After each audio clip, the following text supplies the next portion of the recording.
So on my needles, I have a very simple Intarsia in the round with some vertical orientation. They're just vertical blocks. Now I'm going to show you how you can make a shape and do it in the round, and we're going to move our turning point because for right now, my turning point's been right here. So I don't have a loop. I just finished knitting with these stitches and I haven't made my loop yet. But I'm going to make my loop differently because now I am going to be moving this turning point over one stitch. Now, I'm not really making a note, so I'm just going to be making it on this side, but you will get the idea. So here I have 3 stitches of blue. Here I've got 6 stitches of pink. What I want on the next row is I want to increase 1 stitch of pink over to this side. So this stitch is going to turn pink, okay? So I'm going to have 1 more pink stitch on this when I get back. So I'm going to turn my work to the wrong side. And remember, this is the stitch I want to be pink. So I'm going to take my dark pink yarn over here, and I'm going to slip this stitch without working it onto this needle.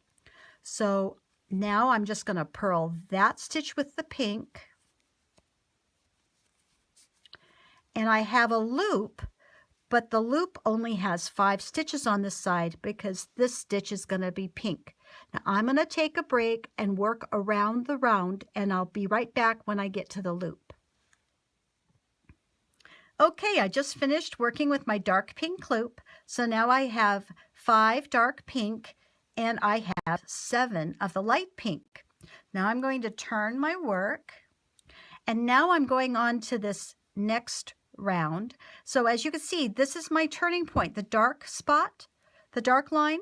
So I'm going to be going this direction. Okay, so I will work this on the last section. This will be my loop now. So I'm going to take that light pink over the dark pink to make my loop. And now I want this stitch to be light pink. Okay, so this is pretty easy. I'm going to slip that stitch without working, and I'm going to work it at the end. So I've moved my turning point. Now I'm going to be starting here, and I'm going to finish by working that. Now you have to be careful when you're doing this. If you're not really paying attention, you might get confused because it looks as though there's 5 dark pink, but there's not really because this has been slipped and it's going to turn light pink. Okay, so now I'm going to take my old yarn over my next yarn. I'm going to continue working around, and I will meet you back at that loop. Okay, so I'm back to the light pink and I have my loop. I'm going to take the piece to the side and take it over so that it's linked. And now I'm going to be doing 1 extra stitch with this light pink to finish this row.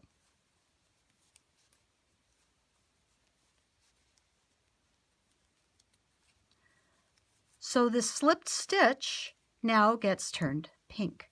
And now I have finished working with my loop, and I snug it up, and I am expanding my motif. Now with this chart, it's pretty easy because everything else along that row is a solid color other than these little vertical strands in here. And I don't have that, of course. I've got my little sections, but I've just been working all the other sections vertically, and I haven't been making any changes. What this means, though, having this turning point, is that the edge of the chart is now meaningless. This is not the end of the chart. This is. And that turning point is moving the end of the chart. So this is the beginning and the end of my work.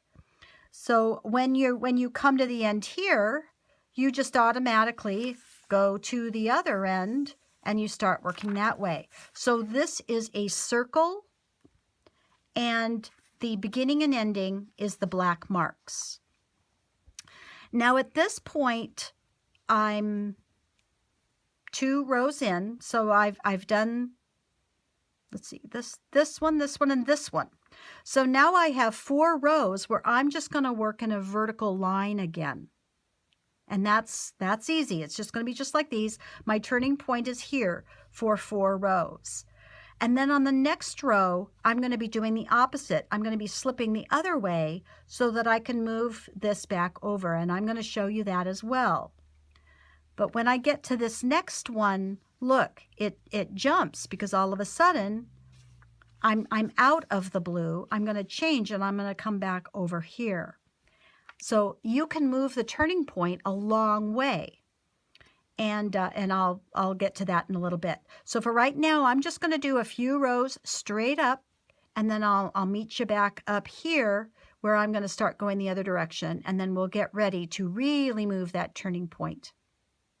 So right now, I've just finished purling with the dark pink, and I'm turning to knit, and I am right here. I just finished this row. So I have 4 rows, 1, 2, 3, and 4. Remember that the stitch on the needle counts as a row. So on the next row, I'm going to start moving my circle in the opposite direction. So this stitch is going to be dark pink. Think of that, instead of just, counting everything, think about what color you want that stitch to be, because that's going to help guide you. So what I'm going to do is I'm going to throw my light pink over the top of the dark pink, and I'm going to slip this stitch to this to the other needle because I'm going to turn that one pink. So I'm going to go ahead and knit that one dark pink, and then the rest.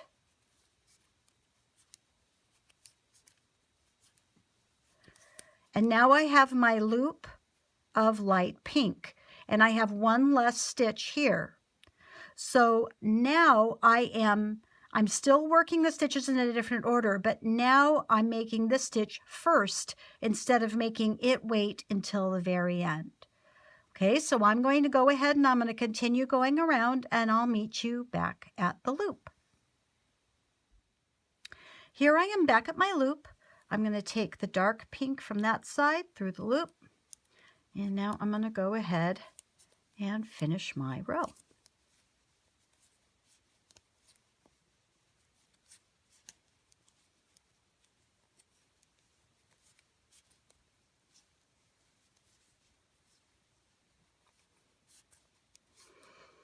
Okay, snug it up, and here we are.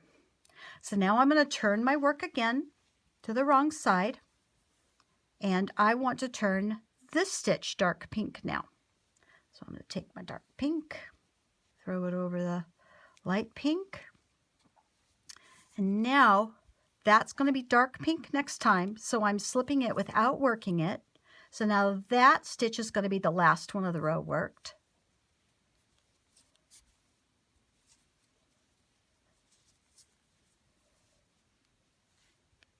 Get more yarn there from my butterfly. Okay, and now I'm going to keep working around, and I'll meet you back at the loop. All right, this is the last row to get back to where we were and finish that round shape.